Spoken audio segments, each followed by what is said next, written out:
Hello students and welcome back to a YouTube channel with जहां पर आपको SRCC graduates हम लोग पढ़ा रहे हैं class 11th and class 12th के कॉमर्स के सारे सब्जेक्ट्स बिल्कुल फ्री ऑफ कॉस्ट। ये है हमारा पार्ट 2 क्लास 11 बीएसटी के चैप्टर नंबर 1 का। तो पिछले पार्ट में बिजनेस ट्रेड एंड कॉमर्स के चैप्टर में मैंने तुम्हें बताया था बिजनेस क्या है, बिजनेस प्रोफेशन एम्प्लॉयमेंट का डिफरेंस क्या है, ठीक है, बिजनेस की कैरेक्टरिस्टिक्स क्या है, बिजनेस के पार्ट्स क्या है, हमने इंडस्ट्री एंड कॉमर्स के बारे में डिटेल में पढ़ा था। एंड आज बेटा जी हम करने वाले बिजनेस के ऑब्जेक्टिव्स एंड बिजनेस के रिस्क के बारे में, ठीक है जी। तो हमने ऑलरेडी यहाँ तक सारा अच्छे से पिछली वीडियो में कर लिया था। अगर तुमने वो वीडियो नहीं देखी है तो ऊपर आई बटन से या डिस्क्रिप्शन से जाके तुम्हें वीडियो का लिंक तुम्हें मिल जाएगा, तुम उसको देख लेना, ठीक है। अब हम करने वाले इसका आगे वाला पार्ट, करीब 20 से 30 मिनट की वीडियो रहने वाली, छोटा सा पार्ट रहने वाला है जिसमें हम objectives of business and business के रिस्क के बारे में पढ़ने वाले। बट ये दोनों ही टॉपिक बहुत इंपॉर्टेंट है क्योंकि पेपर में इनके बारे में क्वेश्चन पूछे जाते हैं, ठीक है। तो सबसे पहली चीज जो अब हम चलो करते हैं वो क्या है, हमारा ऑब्जेक्टिव्स ऑफ बिजनेस, ठीक है। तो अब हम क्या करने वाले हैं, ऑब्जेक्टिव्स ऑफ बिजनेस के बारे में पढ़ने वाले हैं। ऑब्जेक्टिव का सबसे पहली चीज मतलब क्या होता है, ऑब्जेक्टिव का मतलब होता है गोल,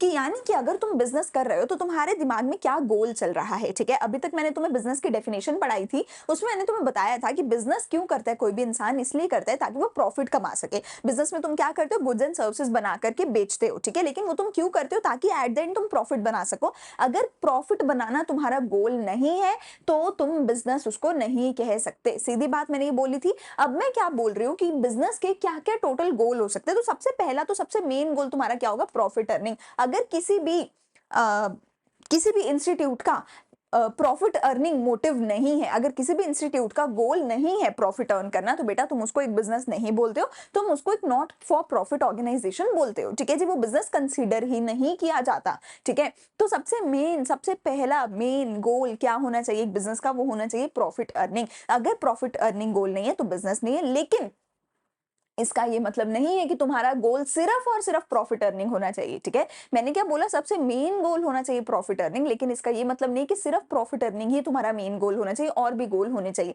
जैसे कि फॉर एग्जांपल कॉमर्स के बाद तुम्हारा मेन गोल होना चाहिए कि तुम्हें एक अच्छा सक्सेसफुल करियर बनाना है, लेकिन इसका ये मतलब बिल्कुल नहीं है कि तुम फ्यूचर के करियर के बारे में सोचोगे। अभी 11th में भी अच्छे नंबर लाने हैं, 12th में भी अच्छे नंबर लाने हैं, सीयूईटी में अच्छा स्कोर लाना है एंड सो ऑन। तो तुम्हारे जो बेटा ऑब्जेक्टिव्स हैं बहुत सारे हो सकते हैं जिसके बारे में हम पढ़ेंगे, पर सबसे पहला मोटिव ऑब्जेक्टिव क्या होना चाहिए, प्रॉफिट अर्निंग होना चाहिए। अब प्रॉफिट अर्निंग भैया इतना मेन ऑब्जेक्टिव क्यों होना चाहिए, क्योंकि देखो जैसे मैंने बोला हमें जिंदा रहने के लिए खाना खाने की जरूरत है, बिजनेस को जिंदा रहने के लिए प्रॉफिट अर्न करने की जरूरत है, क्योंकि बिजनेस को जिंदा रहने के लिए पैसे की जरूरत है। पैसा कहां से आएगा, प्रॉफिट से आएगा। इनिशियली तुम अपना खुद का कुछ इन्वेस्टमेंट कर सकते हो और अपनी खुद की कुछ इन्वेस्टमेंट करके बिजनेस शुरू कर सकते हो। इनिशियली अगर तुम्हें लॉस भी हो रहा है तो भी तुम बिजनेस को चला सकते हो, लेकिन तुम कितने सालों साल लॉस में नहीं चला सकते। तुम्हें कभी ना कभी तो प्रॉफिट अर्न करना ही पड़ेगा, ताकि उस प्रॉफिट से तुम अपने बिजनेस के खर्चे निकाल सको और अपने घर के भी खर्चे निकाल सको। तो सबसे मेन चीज क्या होनी चाहिए, दैट शुड बी प्रॉफिट, ठीक है। प्रॉफिट क्या है, it is extra income over the expenses. तुमने जितना खर्चा किया, 10 लाख का खर्चा किया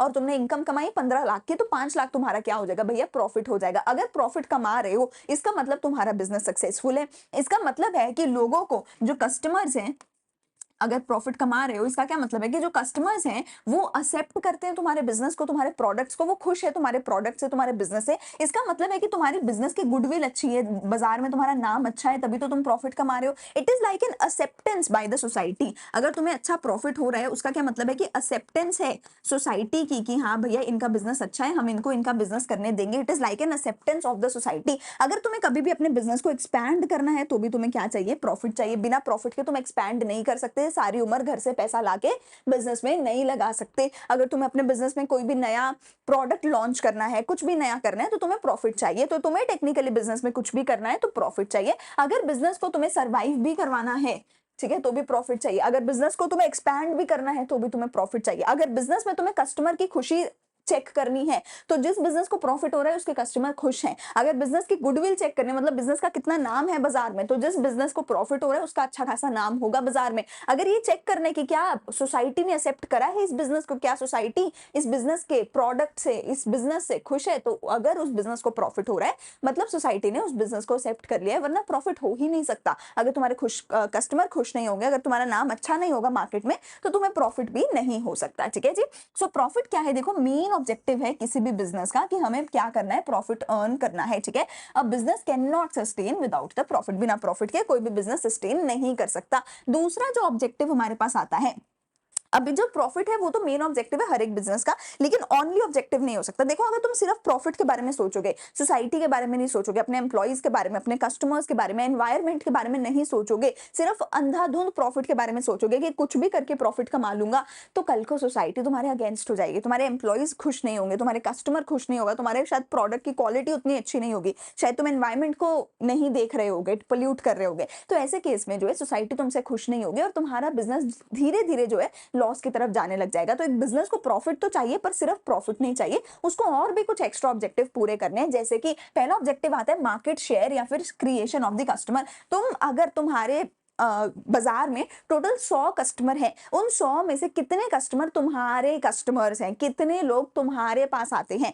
अगर टोटल बाजार में 100 कस्टमर हैं जो सामान खरीदने को आए हैं, उनमें से उन 100 में से कितने कस्टमर तुम्हारी दुकान पे आते हैं, उसको बोला जाता है तुम्हारा शेयर मार्केट का, तुम्हारा कस्टमर बेस। ठीक है जी। So there is only one valid definition of business purpose, to create a customer. Business को अपने खुद के कस्टमर बनाने होते हैं। ठीक है, प्रॉफिट जो है हवा में से नहीं बनाया जाएगा, प्रॉफिट तभी बनाया जाएगा जब तुम कस्टमर की नीड सेटिस्फाई करोगे, जब कस्टमर का जो भी उसको गुड्स या सर्विसेज चाहिए वो उसको प्रोवाइड कराओगे। तो तुम्हें अपनी मार्केट शेयर बढ़ानी है, तुम्हें ज्यादा से ज्यादा कस्टमर अपने बिजनेस में जोड़ने हैं, ये तुम्हारा ऑब्जेक्टिव है। इंक्रीजिंग प्रोडक्टिविटी, प्रोडक्टिविटी का देखो बेटा ये मतलब होता है कि तुम्हें कम से कम कॉस्ट में ज्यादा से ज्यादा प्रोडक्शन करनी है। क्या बोला, प्रोडक्टिविटी का क्या मतलब है, देखो मैंने प्रोडक्शन नहीं बोला, यहाँ पे क्या बोला है, प्रोडक्टिविटी बोला है। ठीक है, प्रोडक्शन नहीं बोला, प्रोडक्टिविटी बोला है। प्रोडक्टिविटी का क्या मतलब होता है कि कम से कम कॉस्ट में ज्यादा से ज्यादा प्रोडक्शन करनी है। अगर कम कॉस्ट में ज्यादा प्रोडक्शन करोगे तभी तो प्रॉफिट ज्यादा होगा। सो प्रोडक्टिविटी क्या मेजर करती है, एफिशिएंसी कितनी है तुम्हारे बिजनेस की। एफिशिएंसी का भी यही मतलब होता है कि तुम कम कॉस्ट में ज्यादा प्रोडक्शन कर सकते हो। ठीक है, so it is the end result of any business activity, it is measured by the output given by the activities. तुमने कितना आउटपुट निकाला है, कितनी कॉस्ट लगा के। तो एक बिजनेस का हमेशा ये ऑब्जेक्टिव रहता है कि उसकी प्रोडक्टिविटी हाई होनी चाहिए, उसकी एफिशिएंसी हाई होनी चाहिए, मतलब वो कम से कम कॉस्ट में ज्यादा से ज्यादा प्रोडक्शन करने का गोल रखता है हर एक बिजनेस। हर एक बिजनेस प्रोडक्टिविटी को हाई रखने का कोशिश करता है, कम से कम कॉस्ट में ज्यादा प्रोडक्शन करने की कोशिश करता है, गोल रखता है, ऑब्जेक्टिव रखता है हर एक बिजनेस। फिर सोसाइटी से रिलेटेड हमारे क्या ऑब्जेक्टिव्स हैं, देखो सोसाइटी तो बेटा बहुत इंपॉर्टेंट है। अगर तुम सोचो ना कि मैं कस्टमर को धोखा देता रहूंगा, बिजनेस करता रहूंगा, एम्प्लॉइज को धोखा देता रहूंगा, बिजनेस करता रहूंगा, एनवायरमेंट में पोल्यूट करता रहूंगा, बिजनेस करता रहूंगा, तो तुम 2 साल 3 साल 4 साल 5 साल बिजनेस कर लोगे, उसके बाद तुम्हारा बिजनेस डूबेगा ही डूबेगा। तुम अपने इंडिया में बड़े से बड़े बिजनेसेस देखना, जैसे कि रिलायंस का, टाटा का, ठीक है, अंबानी अडानी का बिजनेस है, एंड ऐसे ही और बहुत सारे बिजनेसेस है बेटा। ये आजादी से पहले चलते आ रहे हैं, ये बिजनेसेस आजादी से पहले के चलते आ रहे हैं। ऐसे कई सारे बिजनेस जो आजादी से पहले भी थे, ब्रिटिशर्स के टाइम पे या आजादी के बाद जब हमारे देश की हालात ज्यादा अच्छे नहीं थे, उस टाइम पे बहुत बिजनेस खुले और आज तक चल रहे हैं और कई सालों तक चलेंगे। ऐसे सारे बिजनेस नहीं होते, कुछ एक बिजनेस ही होते हैं जो इतने पुराने चलते आ रहे हैं। क्यों?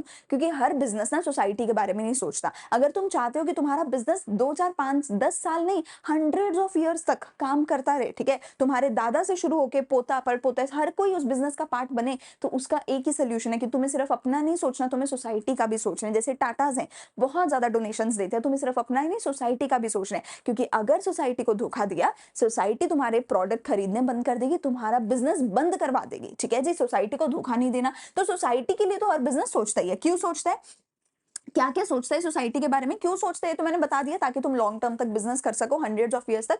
क्या क्या सोचते हो सोसाइटी के बारे में, क्या तुम्हारा ऑब्जेक्टिव होने चाहिए। पहला ऑब्जेक्टिव होना चाहिए कि तुम्हें गुड्स एंड सर्विसेज को एकदम रीजनेबल प्राइसेस पे, सस्ते रेट पर जो है सोसाइटी में कस्टमर को बेचना है। तुम्हें कस्टमर से बहुत हाई अमाउंट जो है चार्ज नहीं करना है, बिकॉज जो कस्टमर है तुम्हें उसको जो है लूटना नहीं है। ठीक है, जो कस्टमर है तुम्हें उसको लूटना नहीं है, तुम्हें कस्टमर से एक जेन्युइन प्राइस ही जो है वो चार्ज करना है। एम्प्लॉयमेंट जनरेशन, तुम्हें ज्यादा से ज्यादा लोगों को अपनी कंपनी में एम्प्लॉयमेंट देनी है, क्योंकि जो तुम्हारे एम्प्लॉइज हैं वो भी सोसाइटी से आते हैं। ठीक है, और अगर तुम ज्यादा लोगों को एम्प्लॉयमेंट दोगे तो ज्यादा लोग खुश होंगे कि भाई मैं तो इस कंपनी में काम करता हूँ, ये लोग मुझे पैसे देते हैं और अच्छे से मेरे से काम कराते हैं। तो ज्यादा से ज्यादा एम्प्लॉयमेंट जनरेट करो, ताकि ज्यादा से ज्यादा लोग जो है तुम्हारी कंपनी में काम करके पैसा कमा सके, अपना घर चला सके, क्योंकि वो भी सोसाइटी से ही आते हैं। जितने ज्यादा एम्प्लॉयमेंट तुम दोगे, जितनी अच्छी एम्प्लॉयमेंट तुम दोगे, उतना तुम्हारा बिजनेस अच्छा सोसाइटी समझेगी। Fair remuneration to the employees, अब एम्प्लॉयमेंट देना ही सिर्फ सोल्यूशन नहीं है, एम्प्लॉइज को अच्छा पैसा भी देना होगा। देखो बहुत बार क्या होता है ना, लोगों के पास जॉब नहीं होती, ठीक है, लोग बहुत ज्यादा तरस रहे होते हैं कि भाई घर चलाने के लिए नौकरी चाहिए। ऐसे में कंपनीज क्या करती है ना, किसी की मजबूरी का फायदा उठा लेते हैं और बोलते हैं तुझे नौकरी चाहिए ना, मैं दूंगी, और बहुत सारा काम करा लेते हैं बहुत कम रेट में। क्यों? क्योंकि उनको तो पता है कि इसकी तो मजबूरी है, इसके पास तो रोटी का पैसा नहीं है, तो मैं इससे काम करा ले तो पैसा बिल्कुल थोड़ा सा दूंगी। तो ऐसा नहीं करना है, ऐसा नहीं करना है, ये भी सोसाइटी के अगेंस्ट है। अगर किससे काम करा रहे हो तो अच्छा खासा पैसा दो। अच्छा खासा से मेरा मतलब है जितना वो डिजर्व करता है, मैं नहीं कह रही एक्स्ट्रा पैसा दो, मैं कह रही हूँ जितना डिजर्व करता है वो बंदा, उसका काम जितना पैसा डिजर्व करता है उतना तुम पैसा दो। उसका हक मत मारो, किसी का हक नहीं मारना है। एक डिजर्विंग रेम्यूनरेशन यानी कि सैलरी तुम्हें अपने एम्प्लॉइज को देनी है, ये भी बिजनेस के ऑब्जेक्टिव में आता है, ठीक है जी।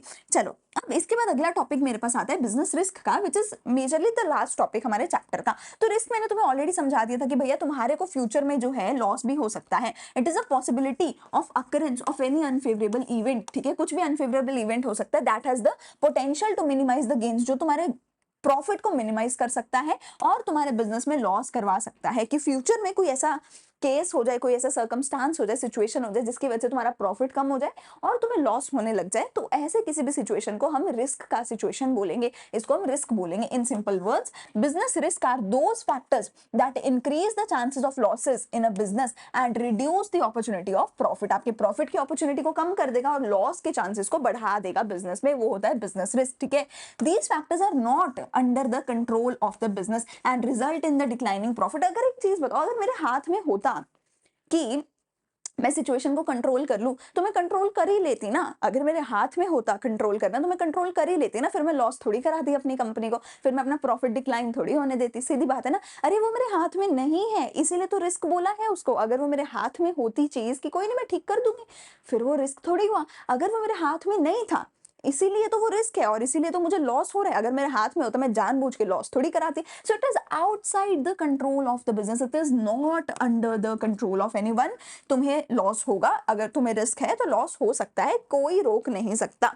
नेचर क्या है देखो, बिजनेस रिस्क का नेचर क्या है। तो पहली चीज आती है business risk arise due to uncertainties. Uncertainty का मतलब मैंने पहले भी बताया था, इसका मतलब क्या है, आई डोंट नो। अनसर्टेनिटी का मतलब क्या है, I don't no, it is not known what is going to happen in the future। मुझे पता ही नहीं फ्यूचर में क्या होगा, कोरोना आएगा कि वॉर हो जाएगी कि कुछ और हो जाएगा, ठीक है, कि हमारी पॉलिटिकल पार्टी बदल सकती है, कुछ भी हो सकता है हमारे देश में, अर्थक्वेक आ सकता है, फ्लड आ सकता है, मेरे एम्प्लॉइज भाग सकते हैं, चोरी कर सकते हैं, ठीक है, मेरे एम्प्लॉइज मेरे अगेंस्ट हो सकते हैं, मेरे कस्टमर्स मेरे अगेंस्ट हो सकते हैं, मेरा एक बड़ा कॉम्पिटिटर आ सकता है, कुछ भी हो सकता है, ठीक है, कुछ भी हो सकता है। I don't know what's going to happen in the future and because I don't know about the future that is why my business has risk, ठीक है, that is why my business has risk. So risk arise due to uncertainties. If I would have known about the future, अगर मुझे पता होता कि future में क्या होगा तो मुझे कभी बिजनेस में रिस्क नहीं होता। और क्योंकि मुझे नहीं पता कि बिजनेस की फ्यूचर में क्या होने वाला है, इसीलिए मुझे मेरे बिजनेस में रिस्क है, ठीक है जी।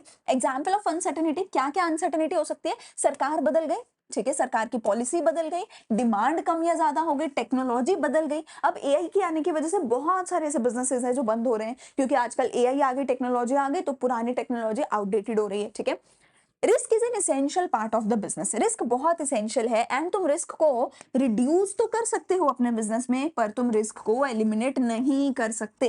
रिस्क एक एसेंशियल पार्ट है, तुम उसको रिड्यूस कर सकते हो। अगर मैं बहुत चौकन्नी हूँ, अपने फ्यूचर को लगातार देखती रहती हूँ कि क्या क्या चल रहा है, न्यूज लगातार सुनती रहती हूँ, तो मुझे पता चल जाएगा कि ऐसा ऐसा होने की संभावना है, ठीक है ना। पर मैं 100% अंदाजे से फिर भी नहीं कह सकती कि पक्का होगा या पक्का नहीं होगा। अब तुम एक चीज सोच के देखो, तुम्हें स्टॉक मार्केट के बारे में भी तुमने सुना होगा, अगर अंदाजा नहीं भी है तो भी सुना तो होगा ना, कि उसमें लोग जो है मतलब पैसा लगाते हैं, ठीक है, कईयों का पैसा डूब जाता है, कईयों को जो है प्रॉफिट हो जाता है। तो it is just like that, it is just like that कि भैया तुमने बिजनेस में बिजनेस कर रहे हो, पैसा लगा रहे हो, तुम्हें एग्जैक्टली नहीं पता फ्यूचर में क्या होगा, तो पैसा तो अगर तुमने अच्छे से स्टडी करा है सब कुछ, तो तुम्हारा रिस्क कम हो सकता है, तुम्हारा रिस्क कम हो सकता है, तुम्हारी प्रिडिक्शंस की एक्यूरेसी ज्यादा हो सकती है, पर तुम रिस्क को ऑल टुगेदर एलिमिनेट नहीं कर सकते। अगर तुम सोचो मैं रिस्क को जीरो बना दूं, वो नहीं हो सकता। So business is an essential and a very very important part of the business. Every business has the risk which are varies in severity, ठीक है, हर बिजनेस में रिस्क तो है, पर डिफरेंट बिजनेस में डिफरेंट तरीके का रिस्क होगा। अगर मेरा छोटा बिजनेस है तो मुझे रिस्क भी उतना ही कम होगा, अगर मेरा बड़ा बिजनेस है तो रिस्क भी उतना ज्यादा होगा। अगर मेरा बिजनेस इंडिया में है तो कुछ अलग तरीके के रिस्क होंगे, अगर मेरा बिजनेस यूएसए में है तो कुछ अलग तरीके के रिस्क होंगे, क्योंकि अगर इंडिया पाकिस्तान की वॉर हुई तो यूएसए को कोई फर्क नहीं पड़ेगा, अगर यूएसए की वॉर हुई तो इंडिया को फर्क नहीं पड़ेगा। So it will depend upon मेरा बिजनेस कहाँ पर है। अच्छा, मेरा बिजनेस किस फील्ड में है, अगर मेरा ऑनलाइन बिजनेस था तो कोरोना से मुझे फर्क नहीं पड़ेगा, शायद मेरे लिए पॉजिटिव ही हो। अगर मेरा ऑफलाइन बिजनेस है तो कोरोना में मेरा बिजनेस बंद हो जाएगा। So it will depend upon कैसा बिजनेस है, कहाँ पर है मेरा बिजनेस, किस साइज का बिजनेस है, छोटा है या बड़ा है, मैं गुड्स बेच रही हूँ या सर्विसेज बेच रही हूँ, मेरा टेक्नोलॉजी कौन सी मैं फॉलो कर रही हूँ, मैं कौन सी सरकार के पक्ष में हूँ, कौन सी सरकार मेरे बिजनेस के पक्ष में है। उन सब चीजों पर डिपेंड करेगा किस बिजनेस को किस चीज का रिस्क है, किसको किस चीज का रिस्क नहीं है। बट हर बिजनेस को रिस्क तो जरूर होगा, किसी को कम किसी को ज्यादा, ठीक है। So business take risk with the motive और एक्सपेक्टेशन ऑफ अर्निंग प्रॉफिट। कहते हैं एक बिजनेसमैन रिस्क इसीलिए लेता है ताकि वो प्रॉफिट अर्न कर सके फ्यूचर में जाके, ठीक है। बिजनेस रिस्क इसीलिए लेता है ताकि वो फ्यूचर में जाके प्रॉफिट अर्न कर सके। और मैंने तुम्हें बताया ही है, एक बिजनेस को हम बिजनेस तब तक नहीं बोल सकते जब तक उसका मोटिव हो प्रॉफिट अर्न करने का। और अगर प्रॉफिट अर्न करना है तो भैया रिस्क लेना पड़ेगा, ठीक है। अगर प्रॉफिट अर्न करना है तो रिस्क लेना पड़ेगा, और जितना ज्यादा रिस्क होगा उतना ज्यादा प्रॉफिट होगा, जितना कम रिस्क होगा उतना कम प्रॉफिट होगा, ठीक है। अगला टॉपिक है मेरे पास टाइप्स ऑफ बिजनेस रिस्क, इसको तुम छोड़ दो, टाइप्स ऑफ बिजनेस रिस्क हमें नहीं पढ़ना है। हमें पढ़ना है कॉजेज ऑफ बिजनेस रिस्क, वो मैं तुम्हें बता देती हूँ। हमें क्या पढ़ना है, कॉजेज ऑफ बिजनेस रिस्क। हमने रिस्क तो पढ़ लिया क्या होता है कि भैया बहुत इंपॉर्टेंट है, फ्यूचर का हमें नहीं पता इसलिए हमें रिस्क होता है, रिस्क की वजह से प्रॉफिट कम हो सकता है, लॉस ज्यादा हो सकता है। पर होता क्यों है ये रिस्क, होता क्यों है। सबसे पहला कॉज मेरे पास आता है नेचुरल कॉज।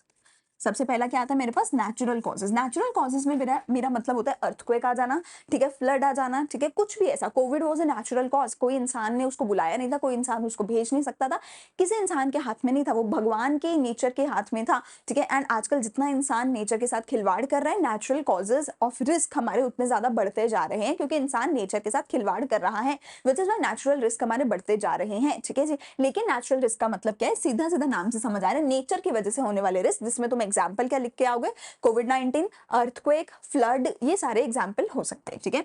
एक्सेसिव रेन या बिल्कुल भी रेन का ना होना, एक्सेसिव पोल्यूशन होना, ये सारे हमारे रिस्क हो सकते हैं, ठीक है। अगली मेरे पास चीज आती है ह्यूमन कॉज। अगला कॉज मेरे पास आता है बेटा जी ह्यूमन कॉजेज। अगर मेरे लोगों ने, इंसानों ने कोई गलती कर दी, चाहे जानबूझ के करी है, चाहे गलती से गलती कर दी है, मेरे एम्प्लॉयज ने कोई गलती कर दी, मेरे कैशियर ने कैश को काउंट करने में गलती कर दी, मेरा कोई एम्प्लॉय पैसे लेके भाग गया, मेरे सारे एम्प्लॉयज स्ट्राइक पे चले गए, कह रहे हम तो अगले 2 दिन तक काम ही नहीं करेंगे, मेरे एम्प्लॉयज छुट्टी पे चले गए बिना बताए, ठीक है, मेरे एम्प्लॉयज मिसबिहेव कर रहे हैं, तो अगर मेरे एम्प्लॉयज ने, किसी इंसान ने कोई गलती करी है बेटा जी, तो वो ह्यूमन कॉज में आएगा। इसमें तुम एग्जाम्पल क्या लिखोगे, किसी एम्प्लॉय ने चोरी कर ली, थेफ्ट, या तुम्हारे एम्प्लॉय स्ट्राइक पे चले गए, ठीक है, या फिर किसी एम्प्लॉय से कोई मिस्टेक हो गई, ठीक है, काउंटिंग में मिस्टेक हो गई, कैश काउंट करने में मिस्टेक हो गई, तो वो इंसानों से रिलेटेड मिस्टेक्स तुम इसमें लिख कर आओगे, ठीक है जी। इसके अलावा अगली मेरे पास कॉज हो सकती है which is economic cause, which is economic cause. मेरे इकोनॉमिक्स की वजह से कोई कॉज, कुछ प्रॉब्लम हो गई, जैसे कि मेरे डिमांड, मेरे प्रोडक्ट की जो डिमांड थी वो कम हो गई, अब कस्टमर मेरा प्रोडक्ट डिमांड ही नहीं कर रहा, मेरे मार्केट में कोई नया कंपटीशन आ गया। अगर कोई नया कंपटीशन आ गया तो क्या होगा, फिर लोग उससे भी सामान खरीदने लग जाएंगे, टेक्नोलॉजी चेंज हो गई, कोई टेक्नोलॉजी चेंज हो गई, तो इन सब चीजों की वजह से भी मेरे बिजनेस में मुझे रिस्क देखने को मिल सकता है। या फिर इसके अलावा हो सकते हैं हमारे पास अदर कॉजेस, जो भी कॉज इन तीनों कैटेगरीज को फॉलो नहीं करती, इन तीनों कैटेगरीज में फॉल नहीं करती है, वो अदर कॉजेस की कैटेगरी में आ जाएगी। जैसे कि फॉर एग्जांपल अगर सरकार बदल गई, या सरकार ने नया कोई लॉ निकाल दिया, या सरकार की कोई नई पॉलिसी आ गई, ठीक है ना, या फिर यूएसए ने इंडिया के ऊपर कुछ कर दिया, ठीक है, या फिर कुछ भी ऐसी चीज जो इन तीनों कैटेगरीज में फॉल नहीं करती, वो अदर कॉजेस की कैटेगरी में आएगी, जिसमें बहुत क्लियरली मेजरली हमारा पॉलिटिकल या फिर लीगल कॉज आ जाता है बहुत बार, कि सरकार ने कोई नई पॉलिसी अगर लगा दी और वो हमारे हक में नहीं थी तो दिक्कत हो सकती है हमें, ठीक है। तो ये हमारे चारों क्या हो जाएंगे, कॉजेज ऑफ बिजनेस रिस्क हो जाएंगे। बस एक छोटा सा आखिरी टॉपिक है हमारे पास, जो हमारा टॉपिक क्या है, factors to start a business. अगर तुम एक बिजनेस शुरू करने का सोचती हो तो तुम्हें दिमाग में क्या क्या रखना होगा। सबसे पहली चीज जो तुम्हें दिमाग में रखनी होगी कि बिजनेस किस लाइन में शुरू करोगे। जैसे हमने एजुकेशन की लाइन में शुरू किया है, तुम्हें फैशन की लाइन में तुम कर सकते हो, टेक्नोलॉजी की लाइन में कर सकते हो, ठीक है, किसी ना किसी लाइन में तुम बिजनेस शुरू कर सकते हो। इट विल डिपेंड अपॉन क्या आज की डेट में फेमस चल रहा है, आज की डेट में किस चीज में बिजनेस में अपॉर्चुनिटी ज्यादा है, और तुम्हारा इंटरेस्ट किस चीज में है, उसके बेसिस पे तुम डिसाइड करोगे तुम्हें कौन सी इंडस्ट्री में बिजनेस शुरू करना है। स्केल ऑफ बिजनेस फिर तुम चेक करोगे, छोटे स्केल पे करना है या बड़े स्केल पे करना है। कुछ कंपनीज पहले एक बहुत छोटे एरिया में करती हैं, फिर उसको धीरे धीरे पूरी सिटी में करती हैं, फिर धीरे धीरे पूरी स्टेट में, फिर पूरे इंडिया में और फिर अब्रॉड भी। कुछ कंपनीज धीरे धीरे करती है, कुछ कंपनी सीधा ही पूरे इंडिया में अपना नेटवर्क फैला देती हैं या सीधा ही पूरे दुनिया भर में अपना नेटवर्क फैला देती हैं। So it will depend upon कि तुम्हारे पास कितना पैसा है, कितनी टेक्नोलॉजी है, कितना क्या कुछ तुम कर सकते हो, उसके बेसिस पे तुम डिसाइड करोगे कि क्या स्केल ऑफ बिजनेस होगा। ठीक है, लोकेशन, तुम्हें बिजनेस कहाँ पे करना है, ऑनलाइन करना है, ऑफलाइन करना है, ऑफलाइन में फिर कहाँ पे करना है। ठीक है, ऑफलाइन में तुम यूजुअली उस जगह पे करोगे जहाँ पे अवेलेबिलिटी ऑफ रॉ मटेरियल और लेबर आसानी से मिल जाए, जहाँ पर हमें वेल कनेक्टेड ट्रांसपोर्टेशन फैसिलिटी मिल जाए, जहाँ पर अच्छी खासी हमें पानी की, लाइट की व्यवस्था मिल जाए। ऐसी जगह पे हम यूजुअली बिजनेस करते हैं। आज के डेट में तुम अगर ऑफलाइन नहीं भी करना चाहते हो तो ऑनलाइन भी आजकल बहुत सारे बिजनेस चल रहे हैं। पैसे की कितनी जरूरत है उसको तुम देखोगे, कितना पैसा मुझे चाहिए और मैं वो पैसा कहाँ से लेकर आऊंगी, मैं लोन लूंगी या फिर अपनी कंपनी के शेयर बेचना चाहती हूँ, मैं कहाँ से वो पैसा लाऊंगी। एफिशिएंट वर्कफोर्स, मैं लेबर कहाँ से, वर्कफोर्स कहाँ से लेकर आऊंगी, एम्प्लॉइज कहाँ से लेकर आऊंगी, तो कितने एम्प्लॉइज चाहिए, किस तरीके के एम्प्लॉइज चाहिए, किस एजुकेशनल क्वालिफिकेशन के एम्प्लॉइज चाहिए और मैं उनको कहाँ से लेकर आऊंगी, उनको कितनी सैलरी दूंगी, उनसे क्या काम कराऊंगी, वो सारी चीजें फिर तुम देखोगे। और उसके बाद फिजिकल रिक्वायरमेंट्स कि तुम्हें क्या क्या और एसेट्स की जरूरत है, एक गाड़ी की जरूरत है, फर्नीचर की जरूरत है, एसी की जरूरत है, एक पूरी बिल्डिंग की जरूरत है। ठीक है, तुम्हें किस किस चीज की जरूरत है, कौन से एसेट्स की जरूरत है, रॉ मटेरियल की जरूरत है, मशीनरी की जरूरत है, टूल्स की जरूरत है, ये सिंपल कंप्यूटर लैपटॉप की जरूरत है, कैमरा की, स्क्रीन की, टीवी की, किस चीज की तुम्हें जरूरत है, वो सारे एसेट्स तुम चेक करोगे और उन सबको इकट्ठा करना शुरू कर दोगे। क्योंकि अब तुमने पैसा भी इकट्ठा कर लिया, अब तुमने पैसा भी इकट्ठा कर लिया, लोकेशन भी डिसाइड कर लिया, लोग भी आ गए हैं, उन लोगों से काम कराने के लिए तुम्हें एसेट्स चाहिए, अब तुम वो एसेट्स शुरू कर दोगे। ठीक है, जैसे कि मशीनरी, इक्विपमेंट्स, टूल्स, जो कुछ चाहिए फिर तुम वो सब कुछ इकट्ठा करना शुरू कर दोगे। और जब तुमने ये सब कुछ कर लिया then you are good to go to start your business. तो पहले देखोगे कौन सा बिजनेस करना है, किस स्केल पे करना है, कहाँ पे करना है, पैसा कहाँ से आएगा, लोग कहाँ से आएंगे, सामान कहाँ से आएगा, ये सब कुछ अगर तुमने सॉर्ट कर लिया so you are very good to go to start your business. तो ये पूरा स्टेप बाय स्टेप प्रोसीजर होगा। ठीक है, जिस प्रोसीजर के अंडर तुम अपना पूरे का पूरा बिजनेस जो है कर सकते हो। ठीक है, यहाँ पर हम आते हैं एंड ऑफ दिस चैप्टर पे। हमारे चैप्टर 2 पार्ट्स में मैंने बनाया है, दोनों पार्ट्स तुम्हें यहाँ पर मिल गए हैं।